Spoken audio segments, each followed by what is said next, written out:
샬롬. 햇빛에 말리면 가벼워진다. 세 번째, 제3부, 길었던 하루를 녹여주려고. 사과. 뉴스를 켜면 어른들이 하는 말, 저는 아무것도 몰랐습니다. 기계가 작동하고 있었는지 몰랐습니다. 사람이 거기 있는지 몰랐습니다. 이런 참사가 일어날 줄 정말 몰랐습니다. 변면만 하는 TV를 끈다. 사과하는 어른 한 명 없다. 친구 구함. 여기에 사진을 붙이시오. 친구 구합니다. 성별 경력, 무관, 왕따 환영, 급여, 불닭볶음면, 바닥나지 않는 수다, 밤새 가능, 근무지, 대한민국 모든 지역, 제출 서류 없음, 문의, 2학년 4반, 정다연. 사실과 진실. 억울하다고 울음을 터뜨린 적 있다. 멀어지는 게 두려워서 전처럼 내 이야기를 꺼내지 못한 건데 마음이 다칠까봐 겁이 나서 잠깐 거리를 두려고 했던 건데 침묵이 이렇게 오해만 낳을 줄 몰랐어. 아파하는 내게 윤주는 사실과 진실이라는 단어를 보여줬다. 사실은 있었던 일, 겉으로 드러난 일, 진실은 아무것도 더 쉬워지지 않은 그대로의 마음. 사람들이 진실을 안다면 널 오해할 수 없을 거야. 나는 진실을 알아. 너의 진심을 알아. 사실과 진실, 진실과 사실. 한 글자 차이로 뒤틀리고 어긋나는 그런 복잡한 거 말고 한 사람이 옆에 있다는 게 너무 깨끗해서 엉엉 울었다.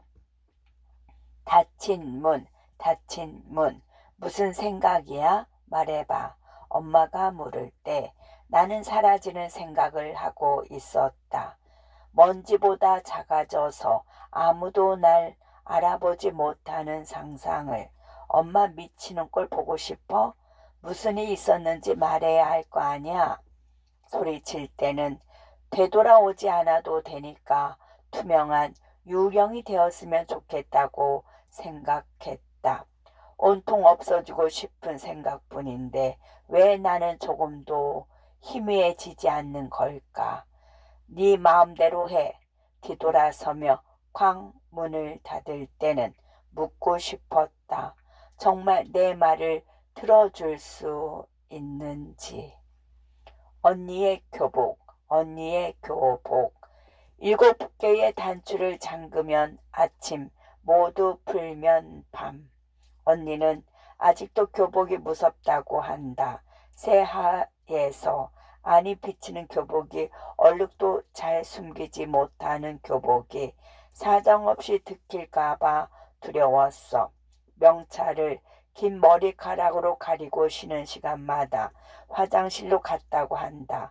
누군가 바깥에서 노크해도 안에서 한 번 문을 두드리면 사람들이 사라졌다고. 거기서 먹었던 단팥빵 맛 아직도 선명해. 기쁘지도 슬프지도 않은 언니의 몇 안 되는 장면. 7개의 단추를 매만지면 교실, 풀면 집. 따뜻한 물로 몸을 씻을 때마다 더러워진 기분이 들었다고. 꿈에서도 언니를 아프게 한 사람은 전부 교복을 입었다고 했다. 폭우, 한바탕 쏟아지는 비. 맞으면서 뛰어가면 그만이지만 교복 같은 거 젖어도 상관은 없지만 마음까지 젖을 것 같아서 망설인다. 그냥 뛰어갈까? 별 소용없겠지만 가방이라도 뒤집어 쓸까? 복도는 춥고 고요하고 내리는 비 쪽으로 한 걸음 뗐는데 같이 쓸래? 한 아이가 말한다. 쓰레기 분리 배출 날. 동네에서 가끔 마주친 게 다인. 그 아이의 이름을 이제야 알았다. 체육시간, 체육시간. 까치발을 들어야 겨우 닿던 철봉인데 매달리면 얼마 버티지 못하고 떨어졌는데 이제는 조금 더 버틸 수 있다. 허공에 뜨던 발은 바닥에 잘 닿고 뛰어넘을 수도 있다. 작년까지만 해도 무서웠던 띵틀을 홀로 급식실로 내려가는 계단을 자꾸만 작아지는 생각을 놓아주기도 한다. 떼구르르 굴러가도록 비둘기의 부리 끝에서 콕 흩어지도록 반대편에서 피구공이 날아온다. 피하려 했는데 얼결에 잡았다. 확 던졌다. 문득 가벼웠다. 영원 같은 하루, 영원 같은 하루.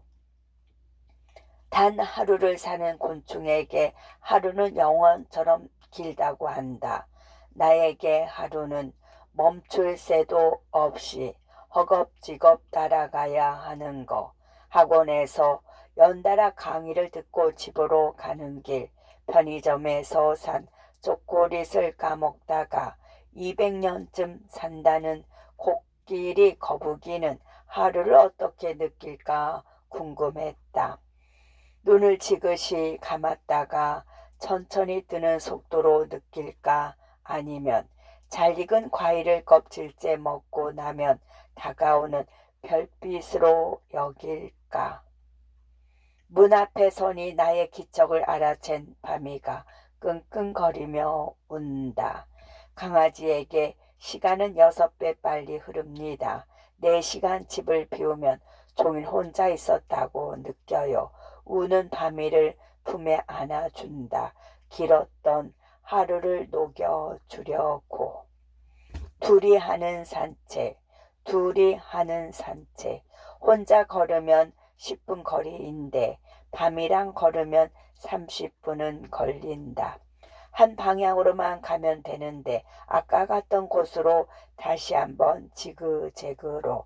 아무리 끙끙거려도 냄새 같은 거 안 나는 것 같은데 내가 모르는 걸 밤이는 아는 것 같다.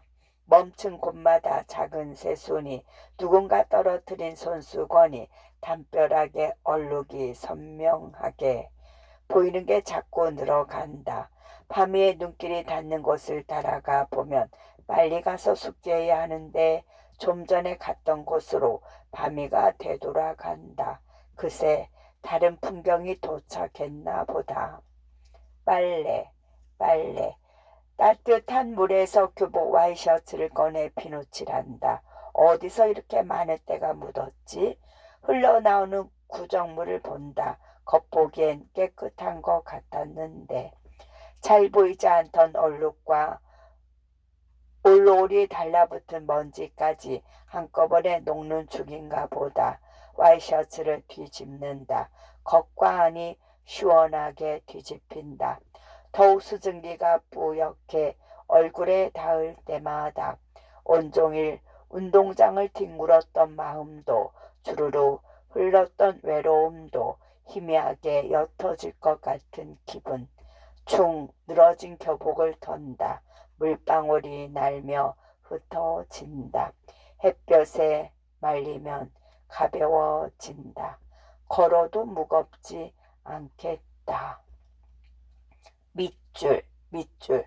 누가 나를 읽어주면 좋겠다. 어디 사는 누구인지 몰라도 괜찮으니까 다만 읽어줬으면. 처음부터 끝까지 정자세로 읽지 않아도 된다.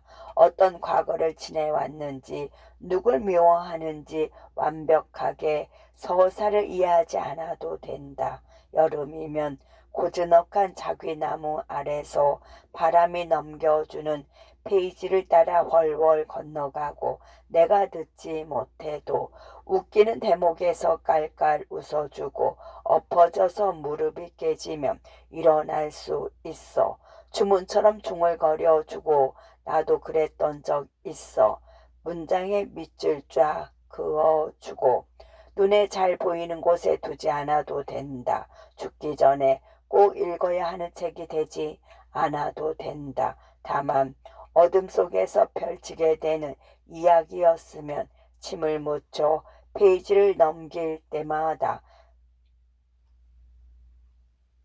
반딧불이 빛처럼 얼룩이 묻는 책이었으면 어떤 이야기는 누군가 넘겨줘야 다음 장으로 넘어갈 수 있으니까. 친애하는 나의 불안, 친애하는 나의 불안. 기척도 없이 불안이 다가올 때 길을 지나다 우연히 아기 고양이와 만난 거라고 생각하면 마음이 편안해져. 달래주려고 했던 건데 매섭게 발톱으로 핥히어도 깨진 빗금처럼 상처가 나도. 다가오는 손길이 많이 무서웠구나. 너도 내가 처음이지. 가까이는 말고 이렇게 같이 있자. 한 걸음 물러서 있게 돼. 점점 멀어지는 뒷모습을 보면 안녕을 빌어주게 돼. 잠 좀 자고 싶은데 아무리 애를 써도 겨우 1시간쯤 지나 있을 때 멀미처럼 불안이 밀려와 이마를 쿡 누를 때 사람이 넣어둔 부드러운 스웨터를 떠올리면 서랍에 넣어둔 부드러운 스웨터를 떠올리면 조금은 견딜만해져.